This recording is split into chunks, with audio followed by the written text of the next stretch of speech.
जो बंदि कंदासीं। असीं पेटीएल घोटी जे तरफ़ां प्रेस क्लब ते सभु दोस्त असीं गॾु थिया आहियूं ऐं असीं सामराज जी कुवत ऐं पंजाब खे ॿुधाइणु चाहियूं था सिंधु दरिया सिंध जी इंडिया में जो वाहिदी ज़रियो आहे। असीं सिंधु दरिया मथां जेका 6 कैनाल कढण जी कोशिशि कई थी वञे असीं हिननि खे रद्द था कयूं। असीं समूरनि कैनालनि खे रद्द था कयूं।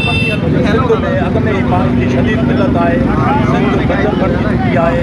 सिंध जे तेल गैस ऐं कोयले ते त पहिरियां बि कब्ज़ो आहे। हिकिड़ो वाहिद पाणी बचियो आहे जंहिंखे सामराज जी कुवतूं सिंध खां छॾणु चाहिनि थियूं। पर असां उन्हनि खे ॿुधाइणु चाहियूं था पेटीएल जा 1.25 लख उस्ताद ऐं सिंध जो बचो सिंध जो आवाम ऐं गस्टा जेके बि ऑफिसर एसोसिएशन आहिनि तालीम खाते जी जेके बि वाबस्ता तंज़ीमूं आहिनि असीं सभु हिते घोटी जे गॾु थिया आहियूं। सिविल सोसाइटी असांजा सहाफ़ी दोस्त असांजी वकील बिरादरी असांजा डॉक्टर एसोसिएशन जा दोस्त जेके बि तंज़ीमूं आहिनि सिंधु कैनाल जे मथां जेको अड़िजे थो उन्हनि जे ख़िलाफ़ु सभु ॿधी ऐं एके जो मुज़ाहिरो कयूं था ऐं असीं कैनालनि खे रद्द